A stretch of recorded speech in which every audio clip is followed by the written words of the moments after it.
Close your eyes for a moment. Imagine this. It's a crisp, golden afternoon in the 1970s, the kind where the sun hangs low, painting the world in warm hues, and the air carries that unmistakable mix of fresh-cut grass, gasoline, and possibility. You're strolling down a quiet suburban street. Kids are riding bikes. Radio crackles with the latest disco hit, and there he is, a guy who stops you in your tracks without even trying. He's got a razor-sharp mind you can feel in the way he carries himself, a charm that pulls you in like a gravitational force, and a smile so warm, so genuine, you trust him with your life in an instant. He's dressed sharp, tense slacks pressed to perfection, a crisp button-up shirt with the sleeves rolled up just so, maybe a sweater casually draped over his shoulders, looking like he just stepped out of a Sears catalog or a college yearbook photo shoot. Tall, dark-haired, with a confident stride and a voice as smooth as velvet, he flashes that grin and tosses out a casual. Nice day, huh? And you're hooked. He's the guy you'd call a friend without a second thought, the kind who'd show up at your doorstep with a six-pack of beer after a rough day, lend you a wrench when your car is acting up, or stop on a rainy back road to help a stranger fix a flat tire. No questions asked. Picture perfect, right? The all-American dream wrapped up in one neat, polished package. Smart, handsome, dependable, the kind of guy who could walk into any room, be it a bar, a classroom, or a family barbecue, and leave everyone smiling, nodding, thinking. That's a guy going places. He's got that classic 70s vibe. Think bell-bottoms swaying as he walks, wide collars framing that easy grin, a tan VW Beetle parked just down the street. And you'd bet good money he's destined for something big. Maybe law school, maybe a political campaign, maybe both. He's the neighbor you wave to over the fence, the co-worker who cracks a joke that lightens the mood, the stranger you'd hand your phone to without hesitation. But hold that image tight in your mind. Freeze it right there, because here's where the ground starts to shift beneath your feet, where the picture-perfect frame begins to crack, revealing something you never saw coming, something that'll make your heart skip a beat. Now here's the twist that'll hit you like a freight train, the kind that makes your stomach drop and your breath catch in your throat. Behind that flawless mask, behind those bright, engaging eyes, that easy, contagious laugh, that polished, put-together exterior, lurks a secret so dark, so twisted, so utterly incomprehensible that it rewrites everything you thought you knew about people, about trust, about what evil really looks like when it's standing right in front of you, shaking your hand, smiling like it's nothing. This isn't some cartoon villain with a scarred face or a sinister growl. No, this is a guy who blends into the crowd like he was born to do it, who thrives on being likable, who takes your natural human instinct to help, to connect, to believe, and turns it into a trap you don't even see until it snaps shut around you. That's Ted Bundy, a name that still sends shivers down spines decades after his shadow faded from the headlines. A man who took charisma, sharpened it into a lethal weapon, and fooled the world with an ease that's almost supernatural, almost impossible to wrap your head around. Theodore Robert Bundy wasn't just a killer.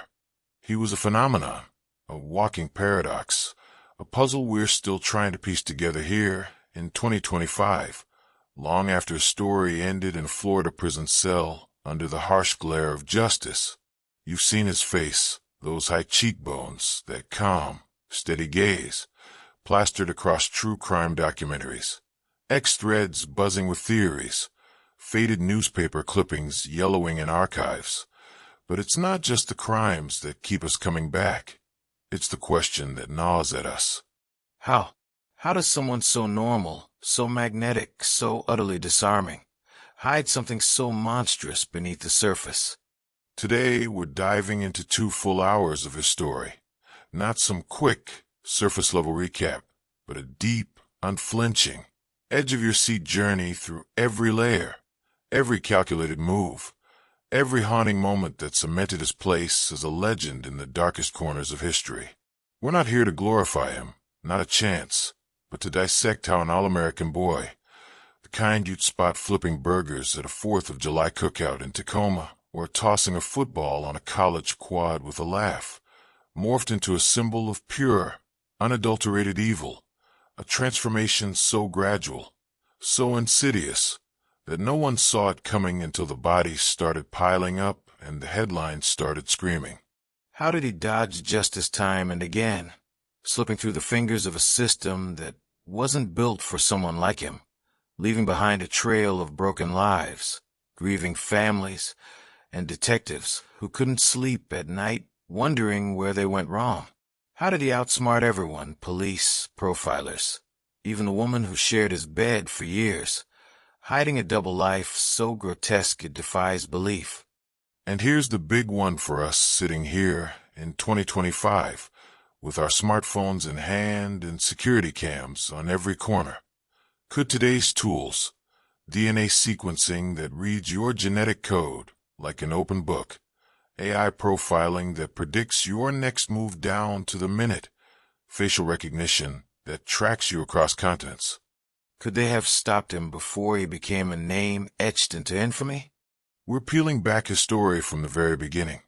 His quiet childhood in a snowy Vermont town where secrets festered under the surface like a slow poison.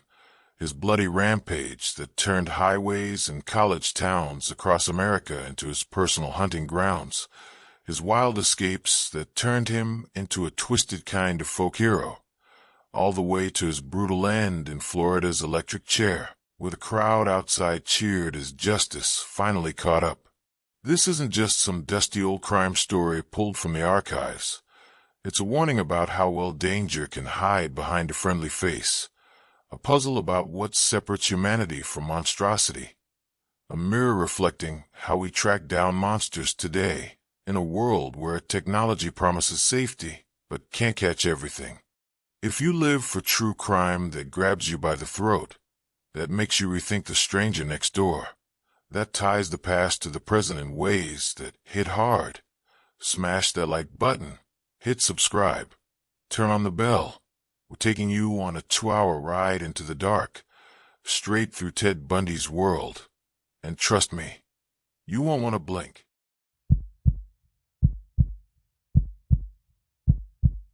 Let's rewind to where it all begins. November 24th, 1946, Burlington, Vermont.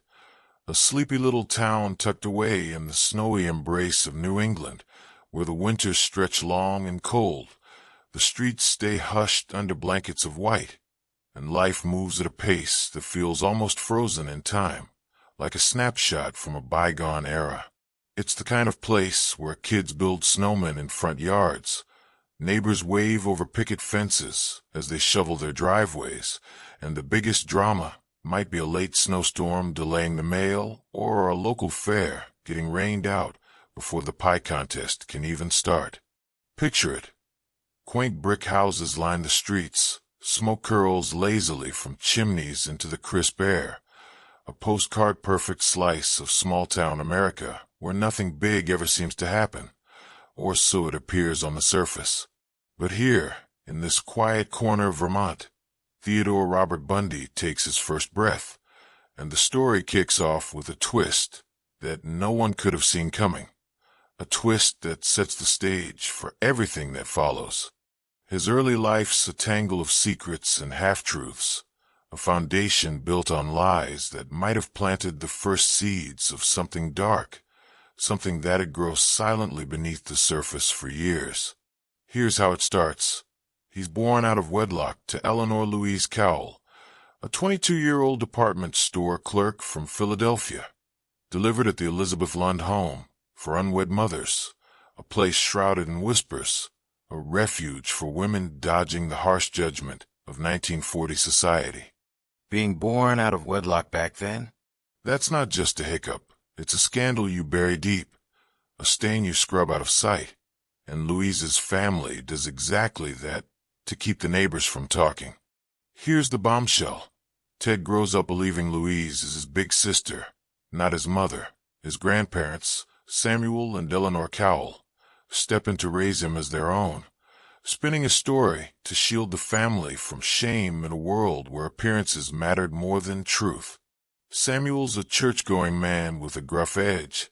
Some say he's got a temper that flares behind closed doors, maybe even a violent streak, while Eleanor battles depression, leaning on pills to get through the days.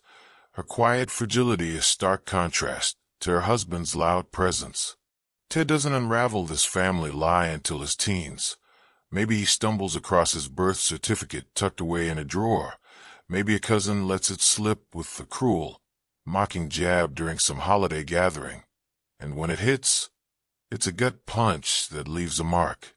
Psychologists later argue it's a blow that plants seeds of rejection, confusion, a quiet anger he buries deep under a calm, composed exterior, a wound that festers unseen.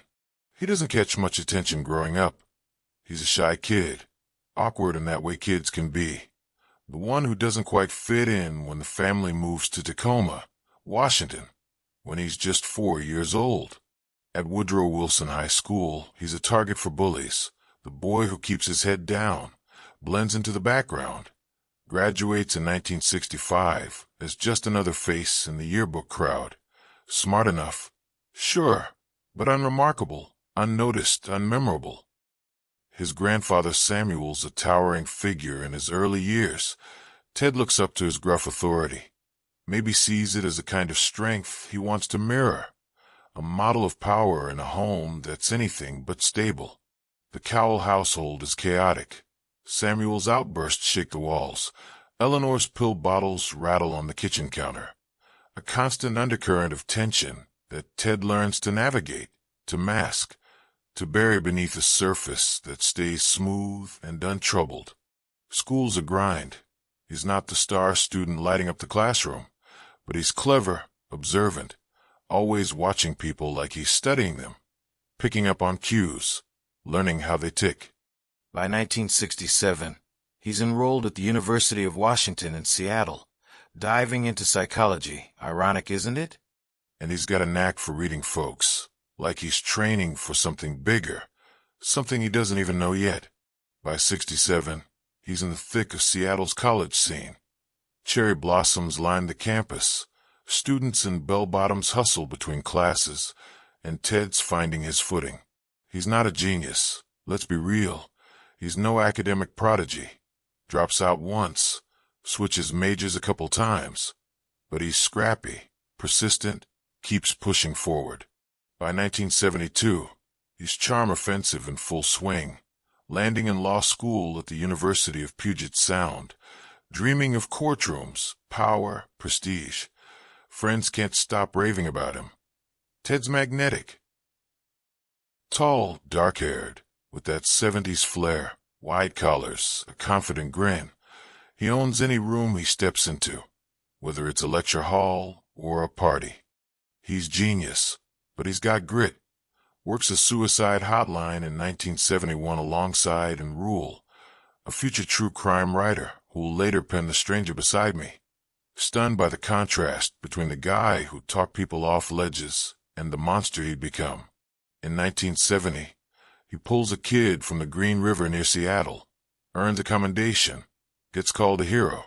Small acts that build his mask, piece by piece, a facade of goodness no one questions.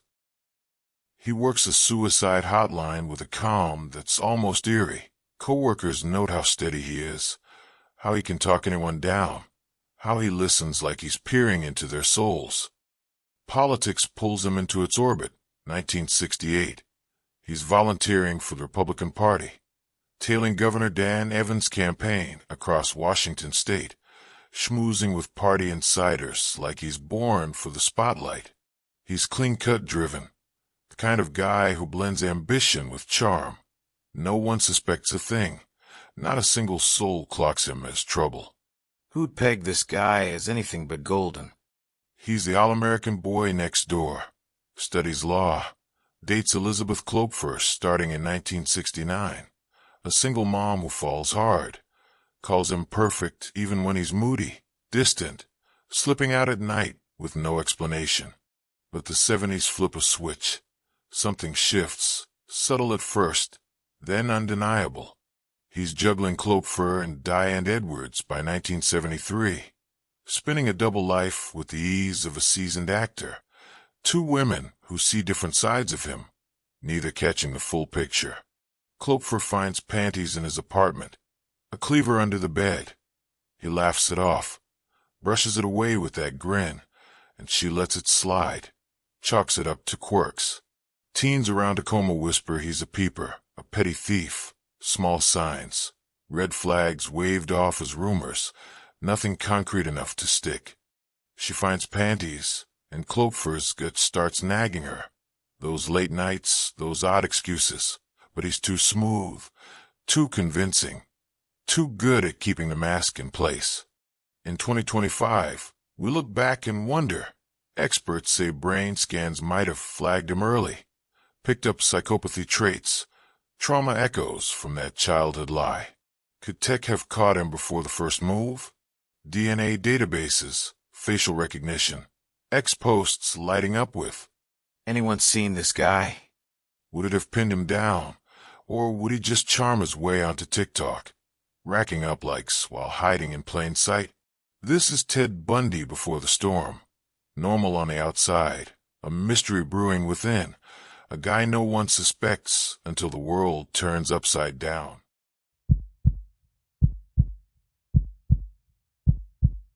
Now we hit 1974, Washington State. The curtain drops, and the nightmare begins with a jolt that still echoes decades later. Picture this. College towns buzzing with life. Students and bell-bottoms hustle between classes. Dorms pulse with the latest hits from Fleetwood Mac or the Eagles. Laughter spills out into the crisp Pacific Northwest air. But then, out of nowhere, young women start vanishing, disappearing like shadows swallowing them whole. It's the kind of thing that creeps up slow, almost unnoticed at first, then slams into you like a freight train tearing through the night. Cops shrug in the early days, runaways. They mutter under their breath, brushing it off as just another case of kids ditching town for the open road, chasing freedom or love or whatever else draws the restless out into the world. But then the dots start connecting, and it's chilling, undeniable, impossible to ignore. Every victim's young, pretty, with long, dark hair parted down the middle. Ted's got a type, and it's his signature. His calling card stamped across the Northwest in a way that'll haunt the region for generations. First up, Linda and Healy, 21, a psychology major at the University of Washington, February 1st, 1974. She's gone from her basement apartment in Seattle's University District, a cozy spot just blocks from campus where students crash between lectures and late-night study sessions. Roommates come home to a scene that's too neat, too perfect.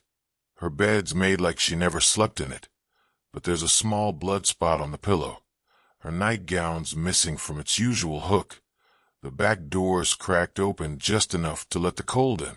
No screams, no signs of a struggle, just an eerie silence that hangs heavy. How does he do it? How? Fake cast, a limp, a smooth line delivered with that disarming grin. Hey, can you help me with my books? I'm struggling here. He flips kindness into a trap, lures them to his tan VW Beetle parked just out of sight, and poof, they're gone, vanished into the ether like they never existed. Today, cams would have caught him cold. Street cameras on every corner, dorm security systems buzzing, phone trackers pinging his every move. But back in '74? He's invisible, a phantom slipping through a world without digital eyes, a predator moving through the analog shadows. Spring's a spree, and it ramps up fast, relentless, like a storm gathering strength. Donna Gail Manson, 19, disappears March 12th from Evergreen State College in Olympia. She's heading to a concert, guitar riffs calling her name, but she never makes it past the parking lot. Susan Elaine Rancourt, 18, vanishes April 17th from Central Washington State College in Ellensburg. Last seen helping a guy with a sling near the library. Books tucked under her arm. A good deed turned deadly. Roberta Kathleen Parks, 22, steps out for coffee May 6th from Oregon State University in Corvallis. Poof, gone. Her cup left behind like a ghost. All fit as mold, long hair, trusting smiles, young women full of life, all snatched without a sound, leaving cops drowning in a sea of dead ends, their typewriters clacking late into the night with no answers. July 14th, Lake Sammamish State Park, a sunny Sunday, July 14th, 1974, for 1,000 people soaking up the day. Picnics spread out, kids splashing in the water, radios blaring. He walks in bold as brass. "Hi, I'm Ted," flashing that grin that could melt ice. He lures Janice and Dot, 23. First, she's a probation caseworker, agrees to help him with his sailboat, walks off with him chatting like it's nothing. Hours later, Denise Marie Naslin, 19, falls for the same act, the same sling, the same charm. They're never seen again. Witnesses clock him. 10 slacks, white shirt, sling on his arm. But he's too normal, too forgettable, just another face in the crowd. They vanish, no trace, no trail. Sketches hit the papers. Tan VW. Charming guy. Flood TV screens and bulletin boards, but he's a chameleon, shifting, adapting, always one step ahead of the dragnet closing in. Bodies turn up later, Taylor Mountain, Issaquah. Skeletons scattered in the woods, skulls crushed, the killer's grim dumping ground hidden in the thick evergreens of the Cascades. Seattle's in a tailspin. Lock your doors, screams every headline. Parents clutching their daughters tighter, students eyeing every stranger with suspicion. The city's carefree vibe replaced by a creeping dread that seeps into every corner. Elizabeth Klopfer, his girlfriend, picks up the rotary phone, heart pounding in her chest, and calls the cops. "My boyfriend's acting weird. Late nights, odd stuff at home, and he looks like that sketch you've got plastered everywhere." They laugh it off. Ted! The law student with a bright future? Come on, lady! In 2025, his charm's a playbook. Think catfishers on X, smooth talkers on dating apps, preying on trust just like he did, sliding into DMs with a smile and a lie. But today's tech, facial recognition matching his grin to a database, DNA tying him to a scene, social media trails lighting up with anyone seen this guy. It'd pin him fast, no question. Back then, he's a ghost, laughing at a system that can't keep up, a shadow moving through a world blind to his game. How many more did he take that we'll never pin down? How did he walk into a crowd of thousands, pick 2 lives out of the chaos, and walk away like it was nothing? This is where Ted Bundy stops being just a man and becomes a nightmare, a name that'll echo through history, a story that'll keep us looking over our shoulders.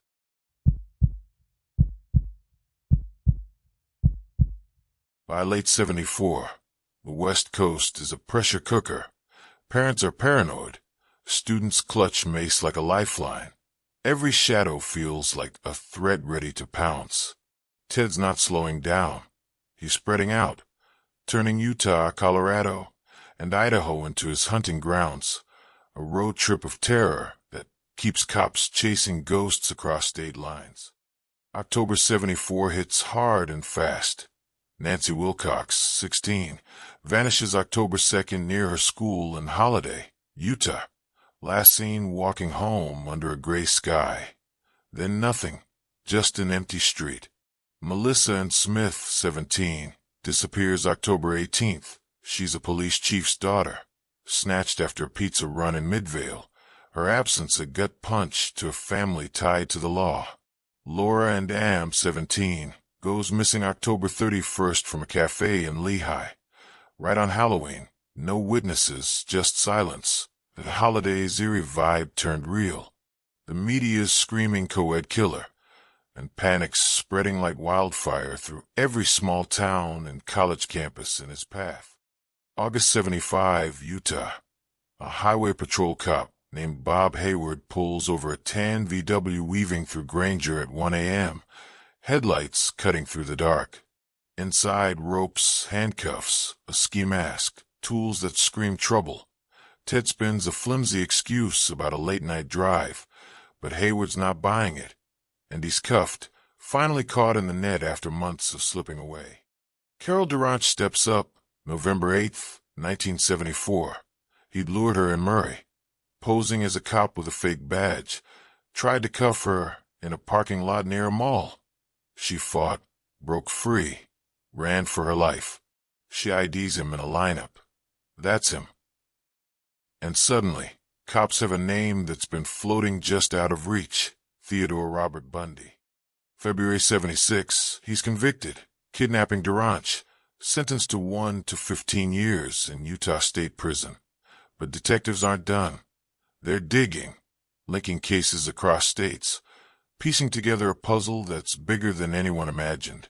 Then he pulls off the impossible, escapes not once, but twice. June 7th, 1977, Aspen Courthouse. He's there for a hearing, jumps out a second-floor window during a recess, lands in the grass, and bolts, free for 6 days, dodging a manhunt through Colorado's rugged mountains. December 30th, 1977, Garfield County Jail.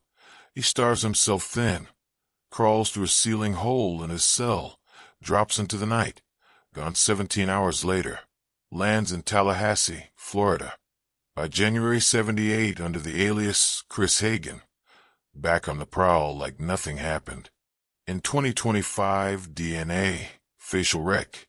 Ex-posts would have locked him down fast, cameras catching his every move, genetic traces tying him to scenes, online chatter flagging his aliases. Back then, He's a phantom, taunting the law with every step, a shadow they can't pin down.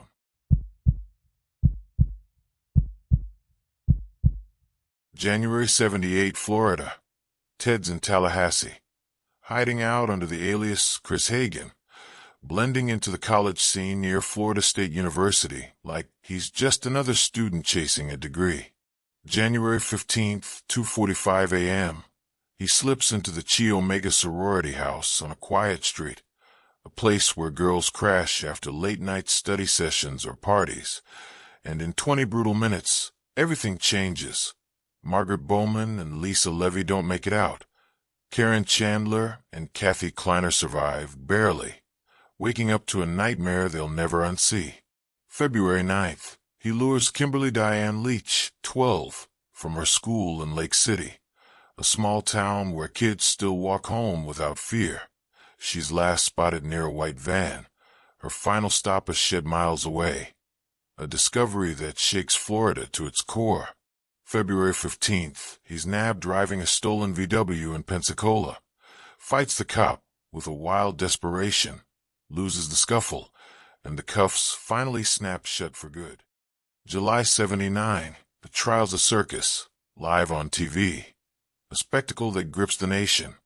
Ted defends himself with a cocky grin, playing lawyer in a suit that fits too well, even marries Carol and Boone mid-testimony in a wild courtroom stunt that makes headlines. Evidence piles up like a tidal wave. Bite marks match his crooked teeth, fibers tie him to scenes. Witnesses point him out with trembling hands. Guilty, death row, no way out. January 24th, 1989, Florida State Prison. Electric chair. Crowds gather outside, cheering Fry Ted. As the switch flips, a grim end to a decade-long chase. In 2025, AI would have mapped his every move, DNA analysis pinning him to the tiniest trace, bite mark tech matching him in seconds, facial rec tracking him across states, ex-posts flagging his aliases before he could blink. his lesson? Charm can kill. Hide in plain sight, fool us all. But tech's our shield now. Our best shot at catching the next one before they start. Could we stop them today? Or are they already out there, smiling, waiting? Drop your thoughts below. Hit that like button, subscribe, turn on the bell. More stories like this are coming your way.